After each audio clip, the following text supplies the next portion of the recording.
안녕하세요. 서울특별시의회 의정포커스 김현욱입니다. 안녕하세요. 김경란입니다. 서울특별시의회가 개원한 이래 어느덧 300회기를 맞이했습니다. 올해는 지방자치 부활 30주년을 맞은 뜻깊은 해이기도 한데요. 시민의 보다 나은 삶을 위해 다양한 현안을 고민하고 해결하며 대한민국 풀뿌리 민주주의도 함께 성장해 왔습니다. 네, 초대시의회는 1956년 9월 5일 구성됐지만 한 차례 해산의 아픔을 겪기도 했는데요. 민주주의를 향한 국민의 열망 속에 1991년 지방자치제도가 부활하며 30년 동안 힘차게 달려왔습니다. 그리고 지난해 12월 지방자치법 전부 개정안이 통과되면서 지방자치제도의 새로운 미래를 준비해 나가고 있는데요. 진정한 지방자치분권 시대가 열릴 수 있도록 시민 여러분 함께 해주시길 부탁드립니다. 네, 자치분권 시대의 초석이 될 서울특별시의회 제300회 임시회에서는 어떤 현안들을 논의했을까요? 서울특별시의회 제300회 임시회와 함께하는 의정포커스, 본회의 주요 활동 소개와 함께 지금 시작하겠습니다. 서울특별시의회 제300회 임시회가 지난 4월 19일부터 5월 4일까지 16일간 열렸습니다. 개원 이후 300회기를 맞이해 더욱 뜻깊은 이번 임시회는 4월 19일 개회식을 시작으로 4월 20일부터 5월 3일까지 각 상임위원회별로 소관, 실, 본부, 국, 업무보고 후 각종 안건을 심사했습니다. 이어서 마지막 날인 5월 4일 본회의를 열어 각 상임위원회에서 심도 있게 논의돼 부의된 안건을 처리했습니다. 서울시의회는 개회식에 앞서 전체 의원이 참석한 가운데 제300회기 기념과 그 의의를 다짐하는 행사를 개최해 지방자치와 시의회의 여정을 되돌아보고 지방분권 시대를 맞아 새롭게 결의를 다지기 위한 행사를 진행했습니다. 김인호 의장은 제300회 임시회 개회사를 통해 지방자치 부활 30주년과 더불어 300회기라는 역사적인 날이라며 올해를 기점으로 지방의회가 또 다른 30년을 그려나가야 한다고 강조했습니다. 또한 시민의 안전과 행복을 지키기 위해 집행부와 상생과 협력의 관계로 나아가겠다고 다짐했습니다. 우리가 함께 헤쳐나가야 할 첫 번째 과제는 코로나19 극복과 종식입니다. 서울 시민 안전을 최우선 가치로 삼고 한 발 앞서 노력해온 서울시의회가 어떤 방안이 진정한 상생 방역이 될지 함께 고민을 거듭하겠습니다. 상호 신뢰와 협력을 바탕으로 더욱 든든하고 안전한 서울을 향한 발걸음에 늘 동행할 것입니다. 아울러 4월 19일, 5월 3일 두 차례 열린 운영위원회에서는 서울특별시의회 남북교류 협력지원 특별위원회 구성 결의안, 일본 정부의 후쿠시마 원자력 발전소 오염수 방류 결정 규탄 및 철회 촉구 결의안 등을 심사했으며 소관부서 주요 현안 업무 보고를 받았습니다. 서울특별시의회 제300회 임시회에서는 조례안, 동의안 등을 비롯해 모두 93건의 안건을 심의 처리했습니다. 지난 4월 7일 서울시장 보궐선거가 치러진 후 서울특별시의회와 서울특별시는 세간의 우려와는 달리 천만 서울 시민의 안전과 행복을 위해 협치를 다짐하며 힘찬 출발을 했습니다. 네, 앞으로 서울특별시에는 어떤 변화가 있을지 새로운 운영 방향에 대해 궁금해하는 분들이 많은데요. 오늘 정책톡톡에서는 서울특별시의회 운영위원회 김정태 위원장을 만나 자세한 이야기 나눠보도록 하겠습니다.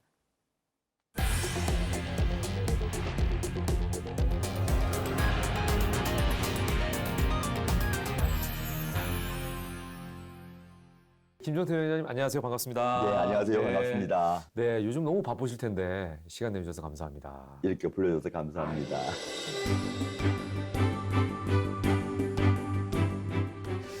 서울시 시장 이제 보궐선거가 얼마 전에 치러졌고요. 그리고 새로운 시장이 취임하셨습니다. 그동안 어떻게 지내셨는지 근황부터 좀 알려주시죠. 새로운 시장 취임 이후에 우리가 함께 좀 손발을 맞춰서 우리 시민들과 함께 해야 될 일들을 구상하고 정리하는데 아주 분주하게 지내고 있습니다. 자, 일단 그 시장 취임 이후에 이제 서울시와 서울시 의회가 앞으로 어떻게 서울시를 운영해 나갈지 궁금해하시는 분들이 참 많으세요. 예, 그 부분에 대해서 좀 말씀해 주시죠. 우리 지방의회는 이제 기본적으로 우리 시민들을 대변하시고 우리 시민들의 뜻을 이제 정책화하는 역할도 하고요. 동시에 또 우리 시장을 견제 감시하는 역할도 하고 있습니다. 우리 새로운 시장과 시민을 위한 인크라면 저희 우리 협치하고 협조하고 함께 상생기를 갈 겁니다. 다만 우리 서울 시민을 위한 정책이 아니라 그러면 저희 과감하게 견제도 하고 감시도 하고 비판도 할 그런 생각입니다. 협력과 협치라는 단어를 쓰셨잖아요. 이제 이걸 다짐했지만 사실은 오세훈 시장께서 이제 취임하자마자 고위직 공무원 전보 인사를 하시면서 약간의 그 마찰이 있었다는 얘기가 기사에도 나고 시민들도 이제 전해 들었거든요. 이에 대해서는 이제 위원장님께서는 어떤 의견이신지 굉장히 궁금하네요. 뭐 다 시민 여러분께 다 알다시피 작년에 박원순 시장에서 뜻하지 않게 좀 안타까운 일이 있었는데 그때 마지막 가는 길을 서울 시민장으로 보내드렸습니다. 근데 그 시민장 문제는 한 공무원의 문제, 행정국장의 문제가 아니고 그 당시는 모든 서울 시민의 총이었습니다. 근데 그거를 견책성, 문책성 인사를 한다는 것은 저는 옳지 못했다. 더군다나 10일 이후에 인사를 바로 한 건 그 뒤에서 진행될 각 해당 상임위원회를 무력화한 사실이다. 그래서 이 두 가지 문제를 좀 질책을 하고 비판을 한 적이 있었습니다. 네. 아마도 이제 대대적으로 서울시 조직 개편을 하지 않을까 이런 생각이 드는데요. 그러려면은 서울시 의회 조례 개정이 이루어져야 되는 거죠. 예. 자세한 내용을 좀 소개를 해주세요. 여기에 대해서. 실은 이제 어느 새로운 시장이 들어오거나 뭐 새로운 대통령이 오면은 행정을 집행하고 있는 조직을 손을 보는 건 맞습니다. 더군다나 이번 선거 과정에서 가장 현안이 우리 서울시 주택 공급의 문제입니다. 주택 정책을 위해서 일부 정도 살 조직은 바꿔야 되는 건 맞는 거고요. 그 문제가 하나도 있었고 또 하나는 이제 그동안 뭐 불필요하다든가 수요가 좀 중복되는 문제 자체를 통합하자는 두 가지 있는데 가장 구체적으로는 그동안 주택본부에 있던 주택본부를 주택공급 부동산 정책을 총괄하는 주택정책실로 성격을 시키겠다는 겁니다. 뭐 여기서 우리 의회에서는 크게 뭐 문제 삼을 소지가 없다. 다만 올해가 이제 우리 지방자치가 시행지 30주년이 해입니다. 행정이 많은 변화가 있었습니다.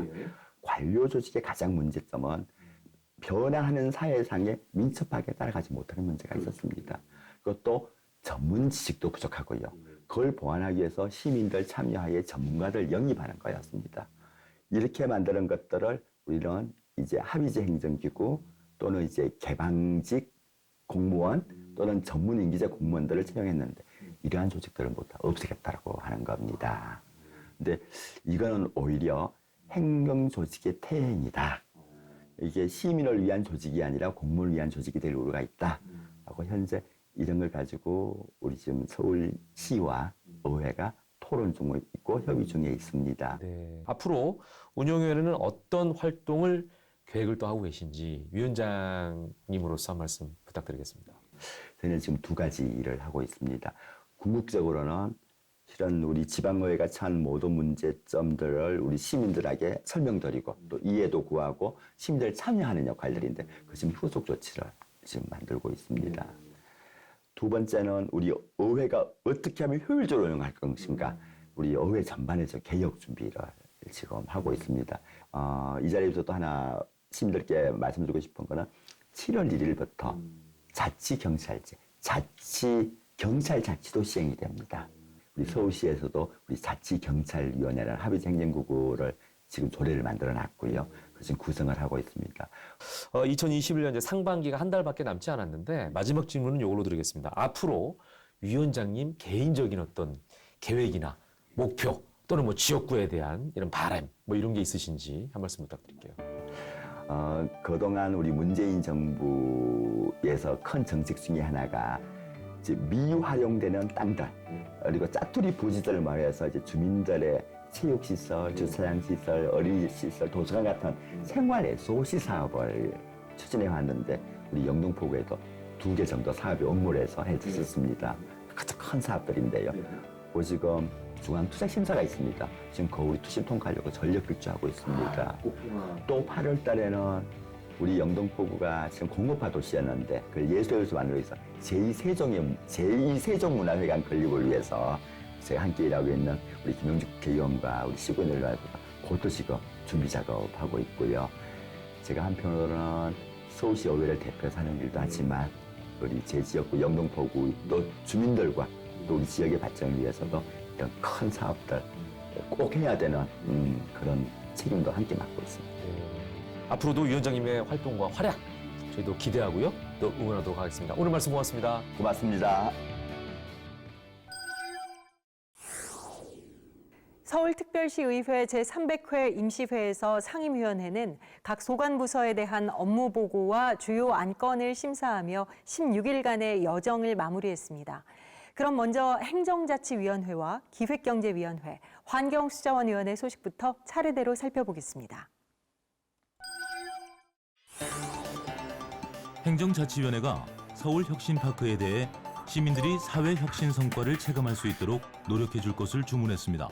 일반 민간 시설들은 그게 확인이 안 되고 어렵지 않습니까? 그러니까 혁신파크처럼 실내 공간과 실외 공간이 상대적으로 충분한 면적을 갖고 있는 곳에서 시민들의 그런 다양한 혁신 활동이라든지 사회 활동들이 상대적으로 좀 잘 이루어질 수 있게끔. 또한 인공지능, 빅데이터 기반의 스마트시티 구현을 위해 깊이 있는 고민과 사업 수립을 주문했습니다. 문화 빅데이터 등등을 통해서 이런 것들이 또 새로운 어떤 산업 또는 일자리 이런 것들이 좀 생겨날 수 있었으면 좋겠거든요. 한편 방범 CCTV를 설치하는 데 급급한 것이 아닌 관제 시스템과의 효과적인 연결 등을 통해 범죄와 안전사고를 선제적으로 대응할 것을 주문했습니다. 지난해 12월 국회에서 경찰법 전부 개정 법률안이 통과되어 올해 7월부터 전국적으로 자치경찰제가 전면 시행되는 만큼 기획경제위원회가 자치경찰제 추진을 위한 본격적인 준비에 들어갔습니다. 자치경찰제가 이제 시행이 되면서 발생하는 시행착오를 최소화하면서 우리 이제 자치경찰 위원회 또 자치경찰제가 시민 친화적인 이제 자치경찰로 운영되는 것이 가장 관건이고 중요하다라고 이제 생각이 듭니다. 또한 도매시장 운영의 투명성과 효율성을 위해 조례 개정의 필요성을 강조했습니다.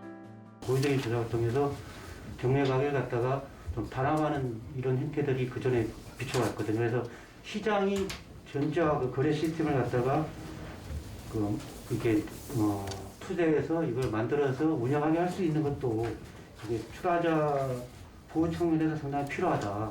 부정거래 행위를 방지하자는 측면이 있거든요. 한편 도매법인과 시장 도매인 재지정 요건 강화, 중도매인 직접 거래 가능 품목 지정 요건 신설 등 도매법인의 책임 경영이 중요함을 강조했습니다. 환경수자원위원회가 미세먼지 배출량 통계 구축 체계 개선을 촉구했습니다. 3년 전이니까 지금 현재 미세먼지 인벤토리는 2017년 거를 가지고 해야 된단 말이에요. 그렇기 때문에 이런 부분에 대해서도 시스템을 갖춰 놓으면 훨씬 더 연구하는데 효율적인 그런 연구가 될 것 같거든요. 또한 태양광 신기술 실증 단지가 기술 상용화로 이어질 수 있도록 체계적인 시스템 구축을 주문했습니다. 실증 사업에 대한 성과 측정 부분에 있어서 이거를 에너지공사가 좀 주도적으로 명확하게 성과 측정에 잘 참여를 하셔서 이 실증 사업이 나중에 성과가 올 12월 달에 갔을 때 어떻게 됐는지 그때 좀 제대로 보고를 해주시고요.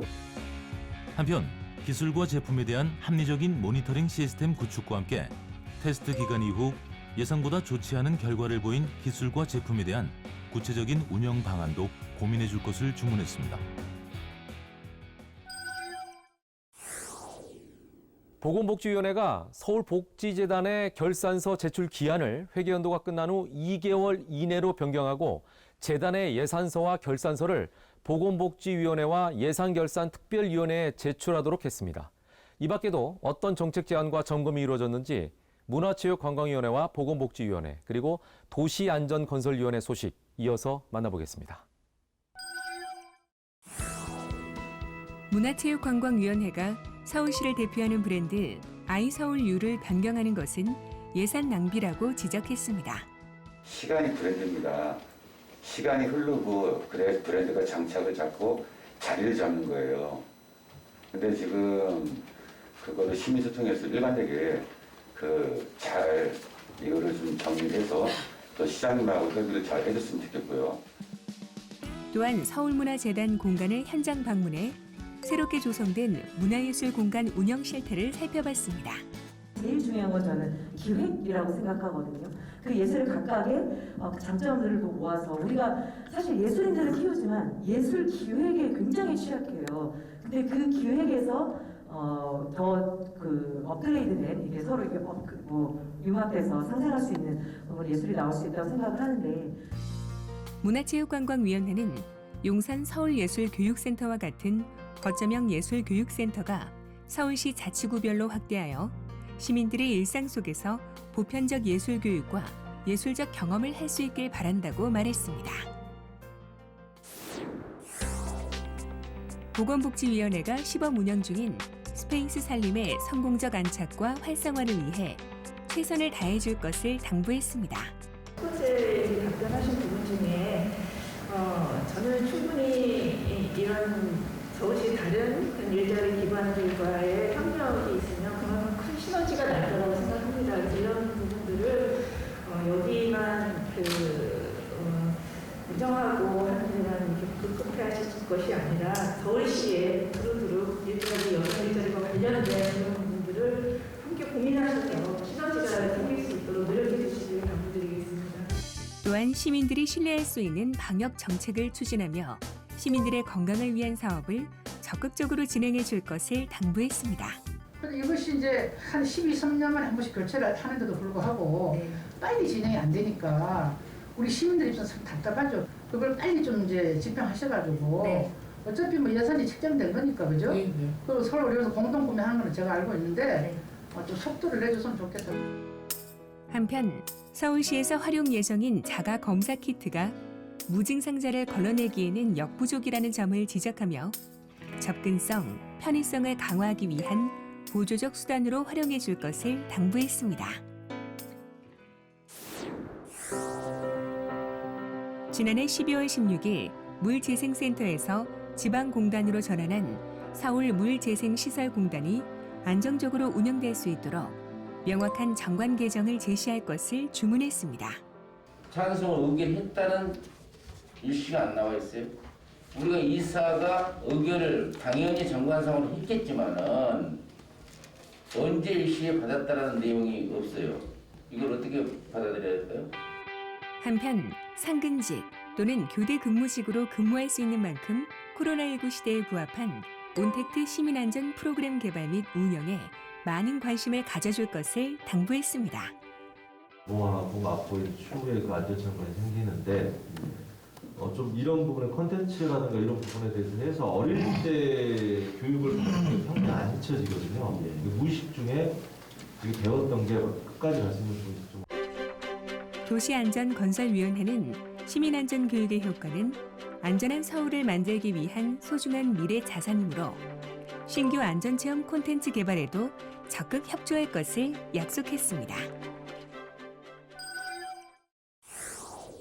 서울특별시 교육청이 100명 이상 기숙학교와 운동부 운영학교 등에 코로나19 자가검사 키트를 도입하겠다고 밝힌 가운데 교육위원회는 현장 혼란을 막기 위해 구체적인 가이드라인 등 후속 조치를 취해줄 것을 촉구했습니다.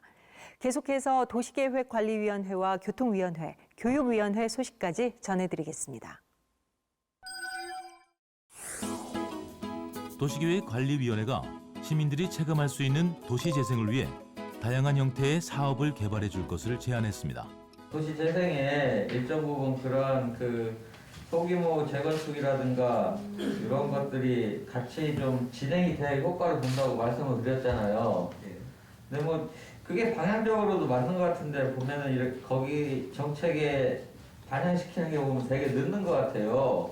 그래서 그런 부분은 좀 적극적으로 방향성에 맞는 거는 좀 적극적 검토를 해서 반영이 되도록 좀 해주실 것 좀 부탁드리고요.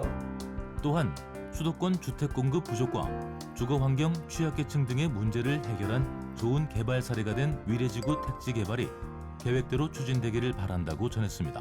기존에 집을 갖고 있는 사람들한테 다 조합원 자격증을 다 주는 거고 일정한 시점을 정해가지고 거기에서 늦게 투기 세력들 들어온 사람들한테는 조합원 자격이 아니고 청산이 되는 그런 절차인 거잖아요. 예. 그런 정확한 정보들을 홍보를 적극적으로 해주십시오. 한편 사업자 선정 시 좋은 콘셉트가 있어도 정량적 평가로는 선정될 수 없는 사업자가 있다며 평가 방식의 변화를 통해 차별화된 사업이 추진될 수 있도록 시정을 요구했습니다. 교통위원회가 개인형 이동장치 주차 가능 공간을 명확하게 제시해 줄 것을 주문했습니다.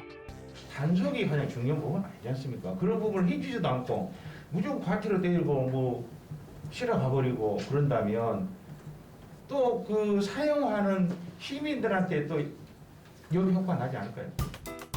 한편 지하철역 입구 등 사고 위험이 높은 지역은 시간을 떠나서 즉시 견인할 수 있는 조치도 필요하다는 의견도 있었습니다. 또한 서울교통공사에 대해 시민들의 대표적인 교통수단인 지하철 방역을 철저하게 해줄 것을 당부하며 부대사업 수익에 대한 개편이 필요함을 강조했습니다. 한편 필수 노동자 코로나19 백신 접종이 이루어지는 만큼 관제센터 승무원들의 빠른 백신 접종이 이루어질 수 있도록 요구할 것을 강력히 촉구했습니다. 교육위원회가 교권을 침해받고 학교 교육권이 위협당하는 일에 대해 적극적으로 나서줄 것을 촉구했습니다. 외부 세력이 들어와서 우리 교육 정책을 방해한다든지 다른 또 다른 이해관계를 갖고 접근해서 이 교육 정책을 뭔가 좀 무력화시키다든지 이런 부분은 단호하게 대처할 필요가 있다. 또한 서울시 교육청의 유치원 무상급식이 잘 시행될 수 있도록 적극적으로 나서줄 것을 주문했습니다. 우리 17개 시도 중에서 13개를 실시를 하고 있어요. 네, 알고 있어요. 알고 있죠? 네. 서울, 부산, 대구, 경남만 안 하고 있어요. 네. 안 하고 있는 4개 시도에 우리 서울이 들어있다고요. 이게 빨리 하는 게 아니에요, 지금. 네. 늦은 겁니다. 적극적으로 추진해 주시기 바라겠습니다. 한편 코로나19가 장기화되면서 현장 실습이 진행이 여의치 않아 취업에까지 악영향을 미친다며 대안이 필요함을 강조했습니다. 우리나라는 예로부터 동방예의지국이라고 불렸습니다. 인성과 예의를 가장 중요한 덕목으로 여기고 실천했던 문화 때문인데요. 현대 도시민들이 과거의 인성과 예의를 배울 수 있는 체험 프로그램이 열렸습니다. 네, 한국전통서당문화진흥회와 서울시 종로문화재단이 서울시민과 관광객을 대상으로 개최한 전통서당 문화 콘텐츠 체험 프로그램인데요. 시민체험단이 직접 찾아가 체험해봤습니다. 함께 만나보시죠.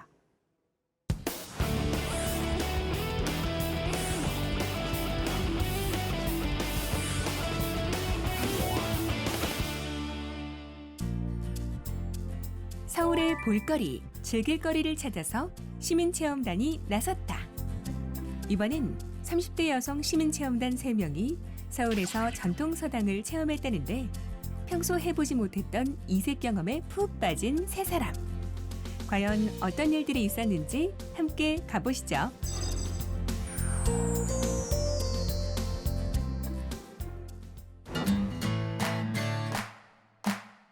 고즈넉한 풍광이 매력적인 서울시 종로구 부암동에 위치한 무계원. 한국전통서당문화진흥회와 서울시 종로문화재단이 함께 주관한 도심 속 전통서당 체험 행사가 열리고 있었는데요. 예절 교육 같은 그런 체험을 할 수 있는 여기 안에서 되게 많이 할 수 있다. 시민 체험단을 기다리는 분이 있었으니 팀장님 안녕하세요. 전통 서당 하면은 시골 어디 산골에 있는 것 같은 기억 있잖아요. 거기 있는 것 거기를 모르니까 여러분들이 저희가 이제 서당으로 옮겨왔어요 이쪽으로. 저희 밥시 배우를 보나. 인상과 예절에 관련된 명심보감의 글귀를 훈장님을 따라 읽어보는데요. 훈장님의 설명을 통해 글귀의 의미를 들으니 더욱 가슴속에 와닿습니다. 지금 현 사회는 너무나 물질적으로 많은 치우침이 이제 일어나가지고 거기에서 이제 여러 가지 폐단들이 생겨나는데 이 서당 교육이라는 것은 생활 실천 교육이거든요. 그래서 인성과 예절이라는 것은 사람이라면 자기 정신을 가지고 그게 이제 두 가지의 판단을 해야 되는데 이게 옳은 것인지 잘못된 것인지 옳지 않은 것인지 이것을 판단하는 기준이 이제 예절이라는 것이에요. 그러니까 사람이 제정신을 가지고 자기의 몸과 행동 또 말 이것을 올바르게 쓰기 위해서는 그 인성 예절 교육이 꼭 필요하다 이렇게 생각이 듭니다. 이어 붓글씨로 자신의 좌우명이나 집안의 가훈을 써보는 시간도 가졌는데요. 서예가 처음인 만큼 글쓰기 연습을 해본 후 어색하지만 집안의 가훈을 한자 한자 적어봅니다. 시민체험단의 모습이 정말 진지하죠? 제가 평소에 두통이 좀 있어요. 생각이 워낙 많다 보니까. 근데 오늘 서예를 하면서 글쓰기에 집중을 하니까 잡념이 없고 너무 좋아요. 수업의 마무리는 전통차를 마시며 차분하게 오늘 배운 내용, 느낀 점들을 이야기 나누는 시간을 가졌는데요. 가장 기본적인 인성과 예절을 갖추고 있다면 현대를 살아감에 있어 어떠한 어려움도 이겨낼 수 있다는 훈장님의 말씀과 함께 최근 느꼈던 고민을 나누니 한결 마음이 가벼워지는 시민체험단입니다. 요즘에 아이들 예절이고 예의 이런 거 많이 잃어버렸잖아요. 옛날에 우리나라가 동방예의지국이었다는 그 사실을 또 깨닫게 되면서 평소에 우리가 가르치기 힘들었던 뭐 예절이나 인성 같은 부분들을 아이들과 함께 와서 배우면 참 좋겠다라는 생각이 들었고요. 어른들도 뭐 아이뿐만이 아니라 함께 배우고 체험할 수 있는 부분에서 너무 유익한 시간이었던 것 같습니다. 아이들뿐만 아니라 어른들에게도 너무 중요한 인성과 예절. 우리가 살면서 바쁘다는 이유로 잊고 지내진 않나요? 한 번쯤 나의 행동을 돌아보고 주위를 살필 수 있는 시간을 가져보시길 바랍니다. 제300회 임시회에서 가결된 많은 조례안 중 서울 시민이라면 알아야 할 조례안 베스트 3를 소개합니다. 서울 시민이라면 알아야 할 제300회 임시회 조례안 베스트 3. 3위, 서울특별시 정차, 주차 위반 차량 견인 등에 관한 조례 일부 개정 조례안. 최근 이용이 급증한 개인형 이동장치의 불법 주차와 무단 방치로 인한 안전사고를 예방하기 위해 불법 정차, 주차 견인 소요 비용 산정 기준에 개인형 이동장치를 신설했습니다. 서울 시민이라면 알아야 할 제300회 임시회 조례안 베스트 3. 2위, 서울특별시 마을관리소 지원에 관한 조례안. 집수리부터 일자리 창출까지 지역사회 문제를 주민 스스로 진단하고 해결하는 서울시 마을관리소 설치 및 운영 지원에 관한 근거를 마련. 각종 주거정책에서 소외됐던 구도심, 저층 주거지역의 생활 편의가 한층 향상될 것으로 보입니다. 서울 시민이라면 알아야 할 제300회 임시회 조례안 베스트 3. 1위, 서울특별시 민간보건의료기관 이용 만성질환자 건강관리 지원 조례안. 식습관 변화, 노령화 등으로 만성질환자가 늘고 있는데요. 지속적인 관리가 중요한 만성질환자 관리 사업이 체계적으로 수행될 것으로 기대됩니다. 서울특별시의회가 한반도 전쟁 종결과 평화협정 체결을 위해 한반도 평화선언 서명운동을 진행하며 서울 시민들의 동참을 촉구했습니다. 네, 한반도 종전 평화 캠페인은 한국 전쟁을 끝내고 휴전에서 평화로 나아가자는 목소리를 한반도를 넘어 전 세계적으로 모아내려는 국제 캠페인인데요. 한반도의 불안정한 휴전은 전 세계적으로 핵전쟁 문제까지 이야기하는 만큼 국민들뿐만 아니라 전 세계가 함께 해결해 나가야 할 문제입니다. 이 캠페인은 한국 전쟁 발발 70주년인 2020년부터 정전협정 체결 70주년인 2023년까지 이어진다고 하죠. 네, 전 세계 1억 명의 서명과 각계각층의 지지 선언을 모으고 연결해 한국 전쟁을 끝내고 한반도 평화를 이루는 것이 목표라고 하는데요. 전 세계의 평화를 위해 시민 여러분도 적극적으로 동참해 주시길 바랍니다.